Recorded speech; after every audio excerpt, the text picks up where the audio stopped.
निगम प्रशासन और इंदौर विकास प्राधिकरण द्वारा बनाई जा रही RE2 के आसपास जैसे ही बेटरमेंट चार्ज की बातें शुरू हुई, एक नए विवाद ने जन्म ले लिया।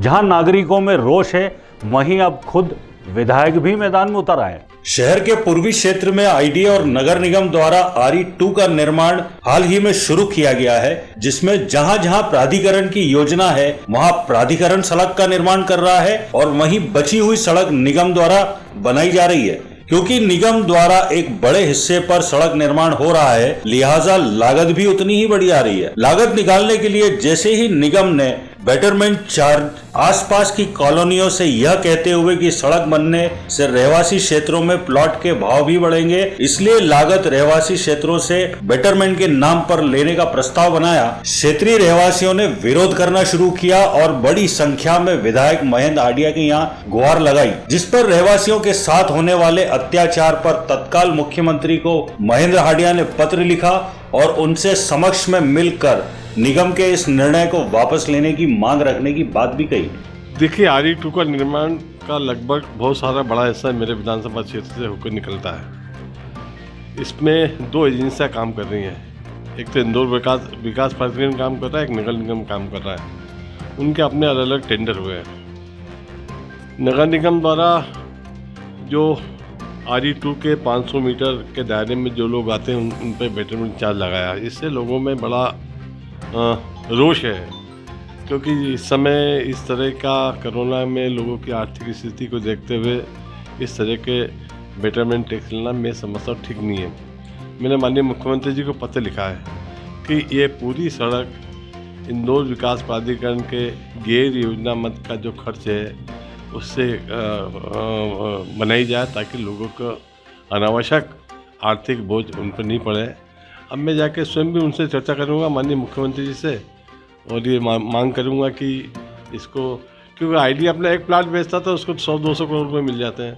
तो आईडी अपने कोई प्रॉपर्टी, बहुत सारी प्रॉपर्टी है आईडी की, उसको बेच के वो इस सड़क का निर्माण करें।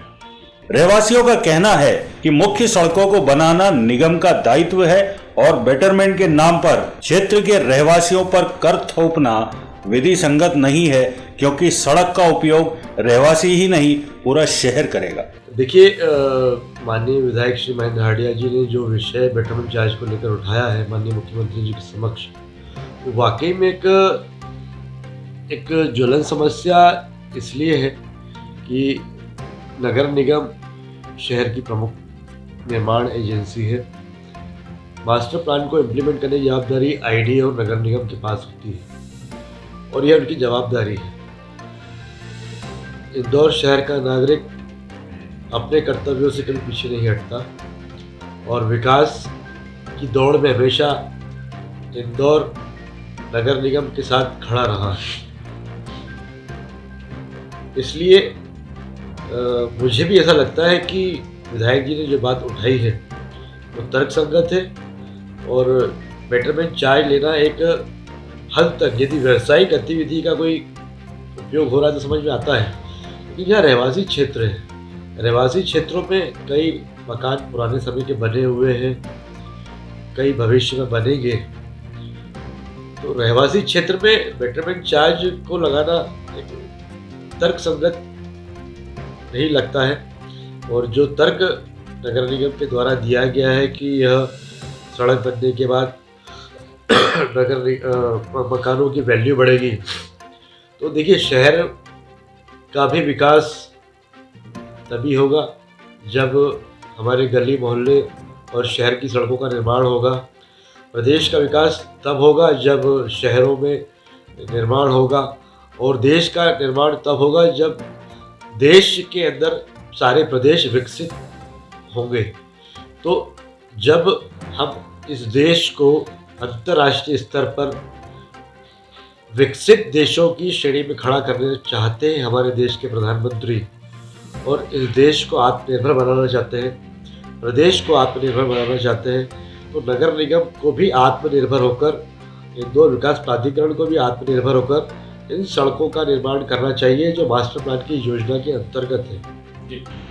हम सब लोग RE2 के आसपास के जितने भी कॉलोनाइज़र हैं, हम सब लोग उस कॉलोनी में निवास करते हैं। हम सब लोगों ने पूर्व में भी जब ये कॉलोनियों का विकास हो रहा था तब विकास के लिए पैसे दिए थे, और अब ये जो RE2 का निर्माण किया जा रहा है ये उस क्षेत्र के ही नहीं बल्कि शहर के ट्रैफिक को वहाँ से डाइवर्ट किया जा रहा है। तो शहर के लिए ये RE2 बन रही है। उस क्षेत्र के लोगों में बहुत ज़्यादा आक्रोश इस बात का है कि उनके ऊपर बेटरमेंट चार्ज लगाया जा रहा है, जबकि विधि सम्मत तरीके से ये चार्ज लिया ही नहीं जा सकता, क्योंकि जो भी नागरिक शहर में रह रहे हैं उनकी मूलभूत सुविधा शासन को उनके लिए मूलभूत सुविधा शासन को ही मुहैया कराना चाहिए। जबकि हमारे आसपास के कॉलोनाइज़र ने अपने इंटीरियर जो भी सड़कें थी उसके लिए भी जन सहयोग से पैसा देकर सड़कों का निर्माण किया है। लागत के हिसाब से सर वैसे भी ये स्वच्छता कर लिया जा रहा है और दूसरे अन्य कर लिए जा रहे हैं, वो हर नागरिक भर रहा है। तो मुझे लगता है कि ये जितना पैसा दिया जा रहा है नागरिकों द्वारा उसके माध्यम से ये RE2 आसानी से बन सकती है।